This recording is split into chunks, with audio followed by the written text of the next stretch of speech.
Hello everyone, welcome to my channel. This is محمد سيف. أهلا بيكم في درس جديد. درسنا النهاردة هو قراءة الشابتر 11 في قصتنا Great Expectations.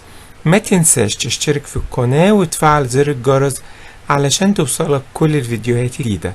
Let's start our lesson.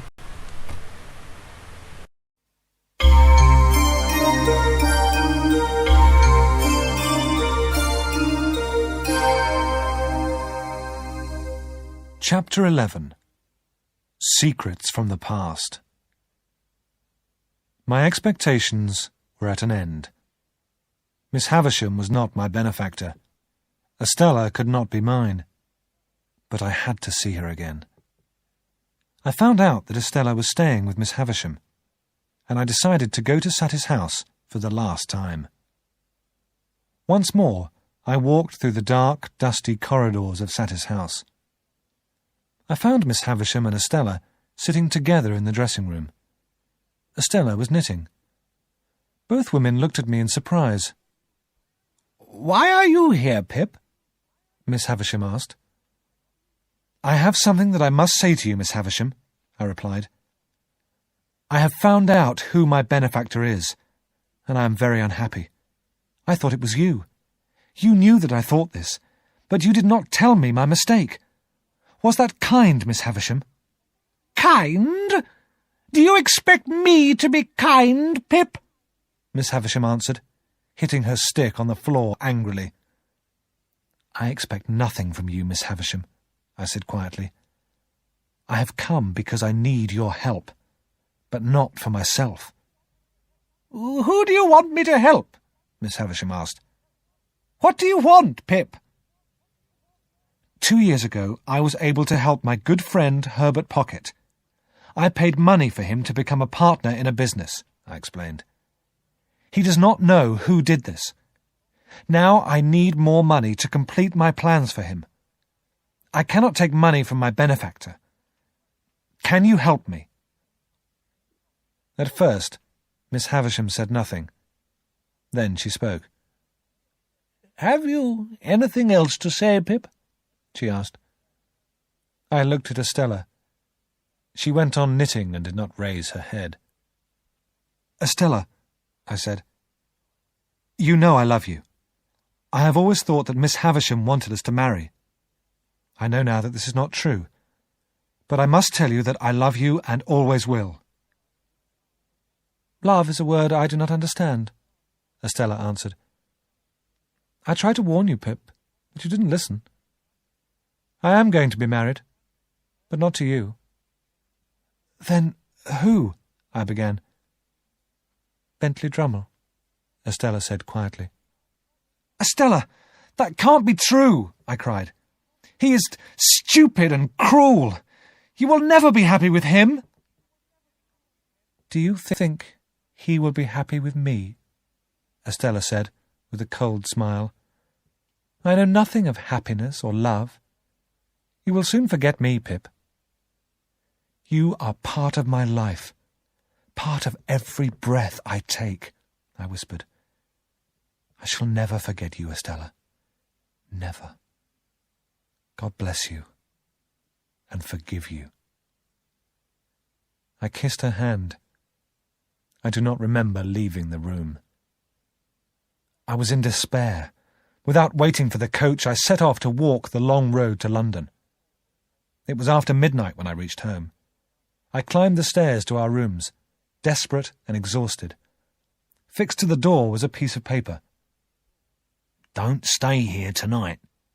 Go to Old Millbank at 8 tomorrow night. Burn this note."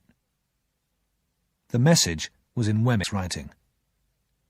I stayed at an inn and waited for the hours to pass.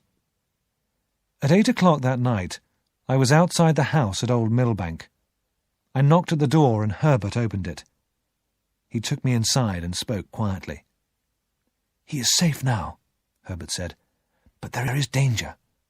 Wemmick found out and warned us. Come upstairs and see Magwitch." Abel Magwitch was sitting quietly by the window of his room. He was looking at the river below him. His face looked old and gentle now. "I'm pleased to see you, dear boy," he said. "Compeyson is in London, looking for me. Compeyson found out that I had come to see you. But Herbert thinks I'm safe here, and Jaggers knows everything." "This is a good place to be for another reason," Herbert told me. "When you and Magwitch are ready to leave, we can row him down the river ourselves. You can get on board a ship at the mouth of the river. Compeyson would not expect you to escape like this. You will soon be far away." "When do we go?" I asked quickly. "Soon, Pip," Herbert said. "First, we'll buy a boat and row up and down the river every day. People will get used to seeing us. They will think we enjoy rowing on the river. Meanwhile, I will come here as usual. When I visit Clara, I can see Magwitch. You must not come here, Pip. Compeyson wants you to lead him to Magwitch." We followed Herbert's plan. Herbert and I rowed on the river nearly every day. No stranger went near Old Millbank, but I was unhappy. I spent many hours walking the streets alone. One evening, I met Mr. Jaggers. "Come and dine with me, Pip," the lawyer said. "I have something for you." When we were sitting in Mr. Jaggers' house, he gave me a note from Miss Havisham. She wanted to see me on business. I decided to go to Saty's house the next day. "Well, Pip," Mr. Jaggers said as we sat down to eat, "I hear that Estella is married. She is Mrs. Bentley Drummle now. There will be only one master in that marriage, Mrs. Bentley Drummle." As Mr. Jaggers was speaking, Molly, his housekeeper, placed our food on the table. As she stood behind her master, Molly moved her hands nervously. She moved her hands as though she was knitting. I looked at the woman's dark eyes, her long dark hair, and her moving fingers. Where had I seen hair and movements like that before?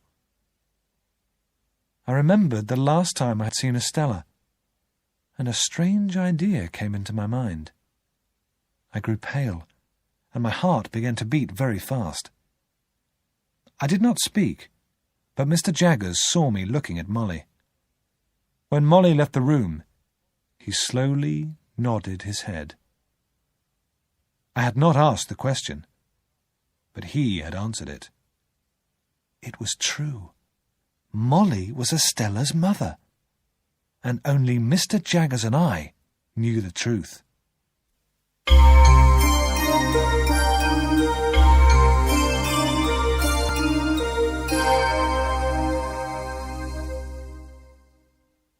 The next day, I went to Saty's house. Miss Havisham was in the big room with the long table. She was sitting in a chair by the fire. She agreed to help Herbert. When we had finished our business, she looked at me sadly.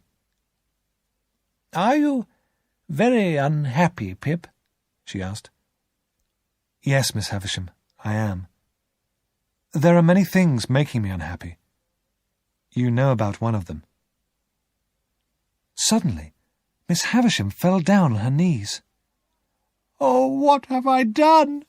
What have I done?" she cried. "Estella is married. Do you know that?" "Yes." "Then forgive me, Pip. Forgive me for making you unhappy." "I forgive you, Miss Havisham," I answered. "I am to blame for my unhappiness too. But Estella is also unhappy. You should ask her for forgiveness. You have made her what she is." Yes, I know it," Miss Havisham cried. "I adopted her when she was a little child. I was unhappy and wanted revenge. I took away love from her heart and put ice in its place. If you knew my story, you would understand." "Miss Havisham, I do know your story," I answered. "I know why you adopted Estella and taught her to be cruel. I don't hate you, Miss Havisham. I am sorry for you." I helped Miss Havisham back into her chair by the fire. Then I left the room quietly. I went downstairs and walked up and down in the garden. A feeling of great sadness filled my heart as I stood in that unhappy place. I knew I would never return to Sette's house.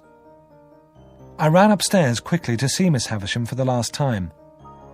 She was sitting quietly by the fire and did not move. As I turned to go, a great flame sprang up suddenly from the fire. The flame leapt onto Miss Havisham's old torn clothes. As I stood there, she ran towards me, crying out in terror. Her torn clothes were burning fiercely. I pulled off my heavy coat and threw it over the screaming woman, pushing her down. Then I dragged the cloth from the table to cover her. The remains of the ruined wedding feast crashed down. There were clouds of dust, and mice and spiders ran across the floor. Miss Havisham screamed and screamed with pain. Hearing Miss Havisham's cries, the servants rushed in. We laid Miss Havisham on the table and covered her gently. She was badly burned and could not be moved. Over and over again, she repeated the same words. "What have I done? What have I done? Forgive me! Oh, forgive me!" A servant went to fetch a doctor, but he could not help her. Miss Havisham lay there for several hours. I stayed with her until, calm at last, she died.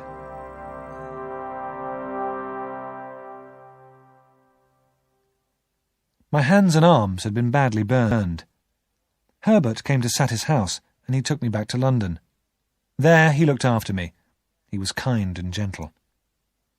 At first, my mind was confused, but with Herbert's help, I slowly grew stronger. My first thoughts were for Magwitch. "He is safe," Herbert told me, "but as soon as you are well, we must help him to escape." "I like him better now," Herbert went on. "We have talked together many times. Did you know he once had a wife, Pip? Magwitch's wife was a wild young woman and very jealous. She thought another woman wanted to steal her husband, so she fought the woman, and the woman died. Magwitch's wife was put on trial for murder." "Murder?" I repeated in horror. "Yes, murder. She was put on trial, but Mr. Jaggers was her lawyer. He spoke for her in court, and she was acquitted. Magwitch and this woman had a child, a little girl," Herbert went on. "Magwitch loved the child very much, but after the trial the woman and the child disappeared. Magwitch never saw them again." "Herbert," I said slowly, "how long ago did these things happen?" "About 20 years ago," Herbert answered. 3 or 4 years before Magwitch saw you in the churchyard. You reminded him of the child he had lost." I sat up slowly. "Herbert," I said, "I have something to tell you. I am sure it is the truth. The man we are hiding, Abel Magwitch, the returned convict, is Estella's father."